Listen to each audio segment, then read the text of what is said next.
নিশ্চয়কৈ ক'ব লাগিব বাপতি সাহোন বিহু অৰ্থাৎ বহাগ বিহু চলি থকাৰ সময়তে যি সময়ত আনন্দ স্ফূৰ্তিৰে ইঘৰে সিঘৰৰ মাজত গৈ বিহু হুঁচৰি আচলতে গাঁওবিলাকত দেখিবলৈ পোৱা যায়। কিন্তু আজি আপোনালোকক দেখুৱাবলৈ লৈছে এখন ব্যতিক্ৰমী ছবি, কিয়নো বিহু মাৰি হুঁচৰি মাৰি পোৱা যি টকা, সেই টকাৰে আচলতে এখন গাঁৱৰ ৰাইজে নিজাববীয়াকৈ তেওঁলোকে হুঁচৰি মৰা অৰ্থাৎ বিহু মাৰি পোৱা পইচাৰে এই ধৰণে তেওঁলোকে মোক সতীৰ্থ হৈ দেখুৱাব। এই ধৰণে যি হুঁচৰি মাৰি যি টকা সংগ্ৰহ হৈছিলে সেই টকাৰে তেওঁলোকে নিজাববীয়াকৈ এটি পথ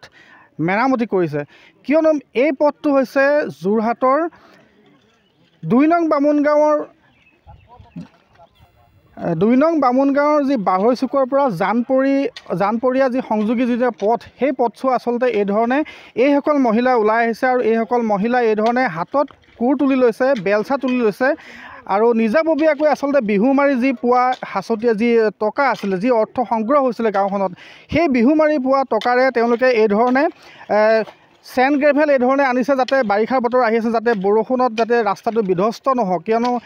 পূৰ্বতো দেখা পোৱা হয় যে বাৰিষাৰ সময়ত আচলতে এই ৰাস্তা পথছোৱাত স্কুললৈ যাবলৈ অসুবিধা হয়। যি স্কুল কলেজত ছাত্ৰ ছাত্ৰীসকল আছে বা এজন বেমাৰী আচলতে যদি অকণমান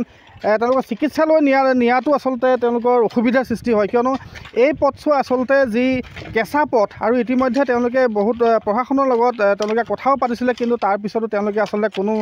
দেখা পোৱা নগ'ল। মই অকণমান বাইদেউ আছে, বাইদেৱে হাতত এখন বেলচাও লৈ আছোঁ, বাইদেউৰ পৰা মই অকণমান সুধিম। বাইদেউ কি ক'ব, বিহু মাৰি পোৱা পইচাৰে আপোনালোকে এই ধৰণে পথ আজি মেৰামতি কৰিব লগা হৈছে? এতিয়া আমি ইয়াতে 2012 চনতে আহিলোঁ। তেতিয়াৰ পৰা আমি মানে আজি ইমান বছৰ বোকাৰ কিবাতে স্কুটি চলাই ল'ৰা ছোৱালীক টাউনত অনা নিয়া পঢ়াই আছোঁ। বহুতবাৰ গৈছিলোঁ, বহুতবাৰ ছাৰক MLA মিনিষ্টাৰক ৰিকুৱেষ্ট কৰিছিলোঁ। তাৰপিছত লাষ্টত গৈ আমি যেতিয়া কামাখ্যাত ছাৰ আছিলে MP হয়, আমি তাতে ইয়াতে আহিছিলে, তেতিয়াও আমি কৈছিলোঁ ছাৰ এতিয়া আমাৰ বহুত কষ্ট হৈ আছোঁ, আমাৰ এনেকুৱা ল'ৰা ছোৱালী অনা নিয়া কৰিব বহুত কষ্ট, এতিয়া বেমাৰী মানুহ আছে ঘৰত। তেতিয়া মানে কি কৰিছিলে, আপোনাৰ ৰাস্তাটো আপুনি গম পায়নে? মোক সুধিছে মানে এই ৰাস্তাটো আপোনালোকে যি বিহু মাৰি পইচা পালে, সেই পইচা দি আপোনালোকে সম্পূৰ্ণ আজি ৰাস্তাটো মেৰামতি কৰিবলৈ ওলাই আহিছে? হয়, মানে আমি এবাৰ ভাবিছিলোঁ আমি এবাৰ বিহু মাৰি পেলাই যিটো টকা পাওঁ, যিটো যেনেকৈ পাইছোঁ, এই কামে আমি অলপমান চেণ্ড গ্ৰেভেল পাম, ল'ৰা ছোৱালীক য'ত আনিব মানে অলপ যাব পৰাকৈ। তাৰপিছত মোৰ মানুহজনৰ এতিয়া বেমাৰী হৈ আছে, এতিয়া মই নিজে গাড়ীখন চলাই লৈ যাওঁ, কি কয় এতিয়া মেডিকেল নিবলৈ ৰাস্তাটো যেতিয়া বৰষুণ হ'ব, বেমাৰী মানুহক নিবলৈ মইহে অসুবিধা হয়। আৰু নিশ্চয়কৈ ক'ব লাগিব যে এই আচলতে পথছোৱা মোক সতীৰ্থ ইতিমধ্যে দেখুৱাইছে যে এই যিছোৱা পথ আচলতে প্ৰায় 1 কিলোমিটাৰ দৈৰ্ঘ্যৰ যি পথ, এই পথছোৱাত আচলতে এয়া হৈছে পথৰ নমুনা। আৰু ইতিমধ্যে তেওঁলোকে নিজৰ যি বিহু মাৰি যি পইচা পাইছিলে, সেই অৰ্থ সংগ্ৰহ হৈছিলে, সেই অৰ্থ দি আচলতে চেণ্ড গ্ৰেভেল পেলাই যাতে আগন্তুক বাৰিষাৰ সময়ত যাতে সকলো ছাত্ৰ ছাত্ৰীসকল স্কুললৈ যাব পাৰে, স্কুল কলেজলৈ যাব পাৰে, ৰোগী এজন যদি ব্যক্তি ওলাই হঠাৎ যাতে চিকিৎসালয়লৈ যাতে নিব পাৰে, তাৰ কাৰণে তেওঁলোকে প্ৰস্তুতি চলাইছে। মই অকণমান আপোনাৰ পৰা জানিব বিচাৰিম, অকণমান সতীৰ্থ আগুৱাই আহিলে ভাল হ'ব। কি ক'ব, আচলতে খুব এটা দুখৰ সময় বুলি ক'ব লাগিব, কিয়নো ইলেকশ্যনৰ নিৰ্বাচনী প্ৰচাৰো ইতিমধ্যে যোৰহাটত এক তুংগত উঠা দেখা পোৱা গৈছিলে। সেইখিনি সময়তে হয়তো আপোনালোকে ইয়ালৈ জনপ্ৰতিনিধি প্ৰচাৰৰ কাৰণে আহিছিলে, আৰু এই পথছোৱাৰ কাৰণে আপোনালোকে বিগত সময়ছোৱাত আপোনালোকে অনুনয় বিনয় কৰা বুলি আমি গম পাইছোঁ। গতিকে আজি আপোনালোকে বিহু মাৰি পৰা যি পইচা, তাৰ পইচাৰে আপোনালোকে অৰ্থ সংগ্ৰহ কৰি ৰাস্তা মেৰামতি কৰিব লগা হৈছে। নমস্কাৰ জনাইছোঁ আপোনালোকে যে আমাক ইয়াত আহি পিনি খবৰ এটা লৈছে, সেইটো বহুত আমাৰ মানে অন্তৰৰ পৰা ধন্যবাদ জ্ঞাপন কৰিছোঁ। আৰু ইয়াতে কি হৈছে, আমি এনেকুৱা এটা অৱস্থা হৈছে, যোৰহাট সমীপতে এতিয়া যিটো আমি ৰাস্তাত এনেকুৱা এটা ৰাস্তা হ'লে আমি দুৰ্ভাগ্য বুলি অনুভৱ কৰোঁ। আমি যেতিয়া গাড়ী এখন ওলাই লৈ যাওঁ, গাড়ী এখন ওলাই নিবলৈ যাওঁতে বা ল'ৰা ছোৱালী স্কুল যাবলৈ যাওঁতেনে এতিয়া বোকা ৰাস্তাই জৰ্জৰিত হৈ থাকে, আমি খোজকাঢ়ি যাবলৈকো নোৱাৰোঁ। গতিকে ওলাই লৈ পিনি স্কুলত তেনেকৈ আকৌ ধুই মেলি ৰাস্তাতে এনেকুৱা যাবলগীয়া হয়। এতিয়া এইটো ৰাস্তাৰ কাৰণে আমি বহুত দিনৰ পৰাই লাগি আছোঁ। বহুতবাৰ আমি 4-5বাৰমান গ'লোঁ, MLA ওচৰত গ'লোঁ, হিতেন্দ্ৰ গোস্বামী তেখেতৰ ওচৰত গ'লোঁ। আমি যোৱাৰ পিছত তেখেতে প্ৰথম যোৰহাট সমষ্টিৰ বিধায়ক হয় যোৰহাট সমষ্টিৰ বিধায়ক হিতেন্দ্ৰ গোস্বামী ডাঙৰীয়া, তেখেতৰ ওচৰত গৈছিলোঁ। যোৱাৰ পিছত প্ৰথমে দুবাৰমানত তেখেতে ভাল পৰামৰ্শ দিলে যে আমি কৰিম, আমাৰ মুখস্থ আছে, এইটো আপোনালোকে আৰু পুনৰবাৰ আহিব নালাগে, তেনেকুৱালৈ ক'লে। তাৰপিছত কেইবাৰ যোৱা হ'ল? সৰ্বমুঠ এতিয়া 6বাৰমান যোৱা হ'ল। তাৰপিছত শেহতীয়াকৈ প্ৰায় 3 মাহৰ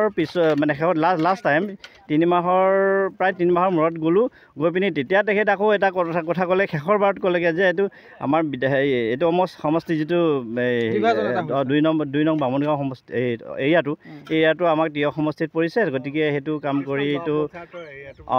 এই গাঁও পঞ্চায়ত এৰিয়াটো মানে যিটো 2 নং বামুণগাঁৱৰ সেইটো যিহেতুকে তিয়ক সমষ্টিত পৰিছে গতিকে তাততো মই কৰিতো একো বিশেষ কাম কৰিব মানে আগতে যোৰহাট সমষ্টি আছিলে এতিয়া তিয়ক সমষ্টি হোৱাৰ কাৰণে তেওঁ অভিযোগ কথা তেনেকুৱা এটা অজুহাত এটা ওলাইছে আৰু গতিকে আমিতো পাব্লিক একো নাজানো যে আমাৰতো কাম হ'ব লাগে অহা যোৱা কৰিবগৈ ৰাস্তাটো সুবিধা হ'ব লাগে সেইটো নোহোৱাৰ কাৰণে আমি এটা ভাবিলোঁ কি আমি গোটেই ৰাইজে এটা কি কৰে নিজাববীয়া কিবা এটা কৰিব লাগিব আমিতো অহা যোৱা কৰিব লাগিব ল'ৰা ছোৱালীক দিব লাগিব সেই হিচাপে আমি ভাবিলোঁ যে ৰঙালী বিহু যিটো আমাৰ বিহু হৈছিলে বিহুৰ আমি ঘৰে ঘৰে এটা বিহু হুঁচৰি এটা গাইছিলোঁ এই বিহু হুঁচৰি গোৱাৰ চলেৰে তাৰ পৰাই 2 টকামান আমি বৰঙণিয়ে লৈছিলোঁ এই বৰঙণিৰে আমি এই যিখিনি পাৰোঁ আমি শিলগুটি কেইটামান দি আমি বোকা পানীৰ পৰা আমি অকণ হাত সাৰিবৰ কাৰণে ল'ৰা ছোৱালী যোৱাৰ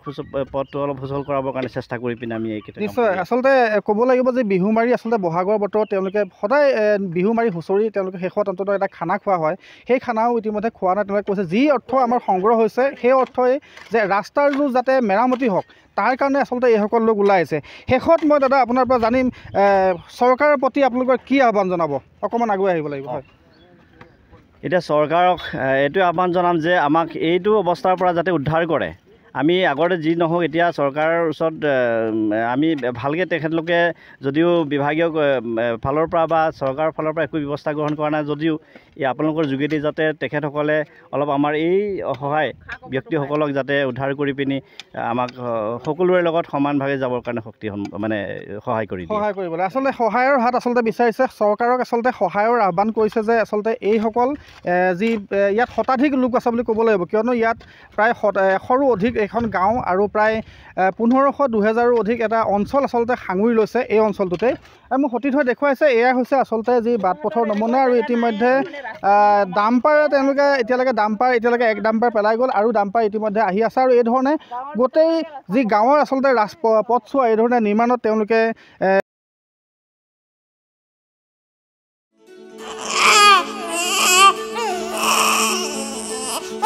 অভিনন্দন আপোনাৰ এজনী ছোৱালী জন্ম হৈছে